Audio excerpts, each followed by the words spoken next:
Bonjour Clémence. Bonjour Merci d'être avec nous sur la scène de l'Ampli. Alors, toi, tu es cofondatrice de Sorelaker. Sorelaker, c'est quoi? Sorelaker, ce sont des espaces de santé dédiés aux femmes.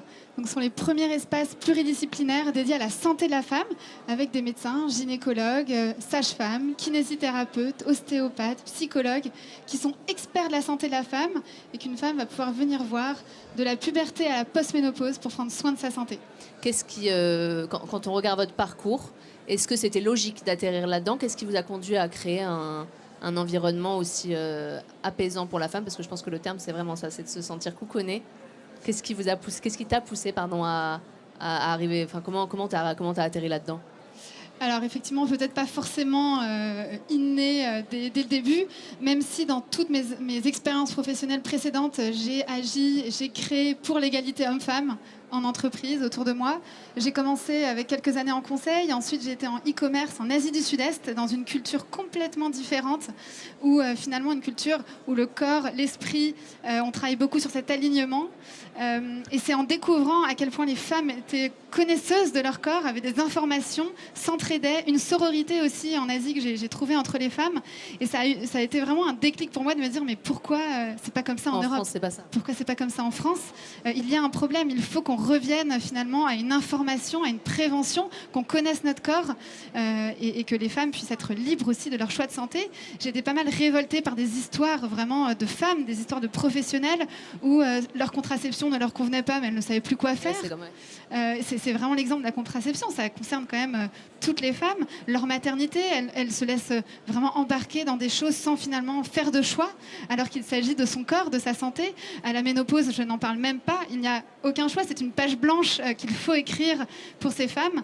Et j'ai été vraiment remuée par ça.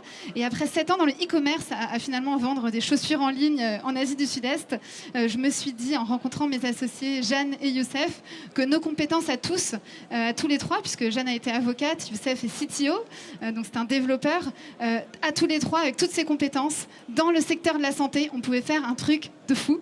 Et c'est ce qu'on est en train de faire. Donc l'idée, c'est que vous répondez à un besoin qu'a la femme aujourd'hui, de trouver dans un seul et même endroit, c'est ça, tout ce dont elle a besoin pour se sentir bien. Mais se sentir bien, ça peut paraître un peu... Enfin, ça donne envie de sourire, presque comme ça. Mais c'est effectivement l'accès à la gynécologie, l'accès à des soins de santé. Donc l'idée, c'est ça, en fait. C'est de réunir dans un seul et même endroit tout ce dont il faut... Enfin, tout ce dont on a besoin aujourd'hui.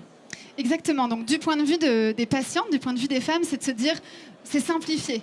Aujourd'hui, j'ai une migraine, je vais voir mon généraliste. Peut-être que lui n'est pas formé finalement au syndrome prémenstruel. Et donc va me dire, votre migraine, ça doit être ophtalmique. Voilà, tout en étant évidemment bien formé et bien intentionné.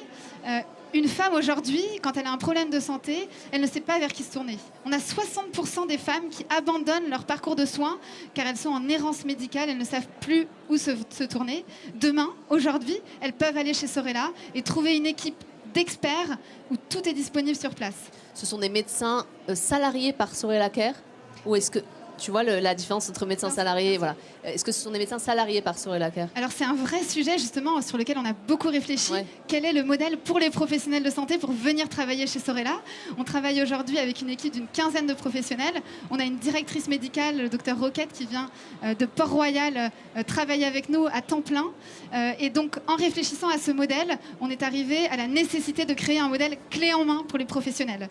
Aujourd'hui, un jeune médecin qui sort de l'internat ne veut plus s'installer seul dans un cabinet, la porte à droite au fond du couloir, où il va prendre sa petite lunchbox, presque limite il n'a pas de fenêtre. Là, il appartient à un parcours de santé en quelque sorte, c'est ça? Voilà, et donc là, en fait, déjà, il va avoir une décharge mentale, plus rien à faire. Donc on fait tout son administratif, on a une équipe support qui fait ça pour lui.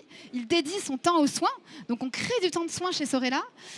Et en plus, il va travailler en pluridisciplinaire avec les meilleurs et avec des experts. Donc pour répondre à la question, les professionnels sont installés en libéral. Ah d'accord. Et reverse à Sorela une rétrocession qui intègre tout. Donc c'est aussi lisible pour eux. C'est paradoxal parce qu'on a l'impression en France qu'on est dans le pays de la prise en charge parfaite niveau santé. En fait, vous faites le constat totalement contraire. Vous dites, alors c'est peut-être même pas sur fond de désertification médicale, non? Si, c'est lié? Oui, alors je ne dis pas que tout est à mettre à la poubelle et que le système est terrible. Mais c'est vraiment la prise en charge de santé que vous dénoncez. Mais c'est vraiment la prise en charge.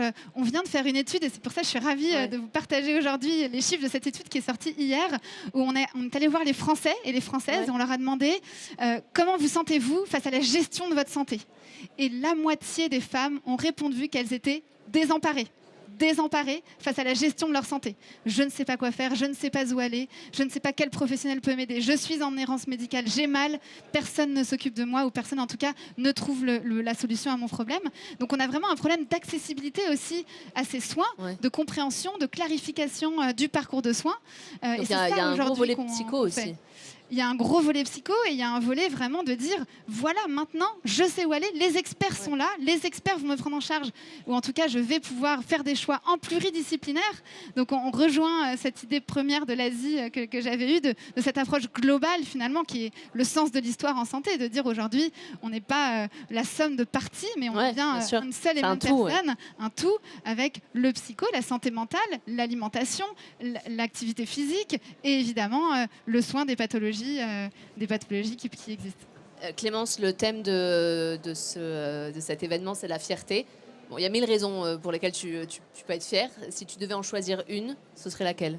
C'est l'équipe de Sorella qu'on a créée aujourd'hui. Autant l'équipe support, les secrétaires médicales que les équipes de professionnels. Les patientes aujourd'hui, on en a eu plus de 2500 déjà en quelques mois d'ouverture, nous disent on se sent bien chez vous, on se sent sereine, on se sent libre de faire nos choix et on est vraiment en confiance. Donc c'est vraiment Paris gagné. Et donc ce premier espace Sorella sera normalement d'ici 2028. Notre ambition, c'est une trentaine d'espaces Sorella en France d'ici 2028 pour que les femmes 2028, c'est demain. Une trentaine d'espaces. Suivre. Exactement. Ok, parfait. C'est un très bon projet. Je serai la première cliente. Merci. Enfin, cliente, je ne sais même pas si ça se dit comme ça. Patiente, voilà, merci. Merci beaucoup Clémence d'être venue sur la scène de l'Ampli. À très bientôt. À bientôt.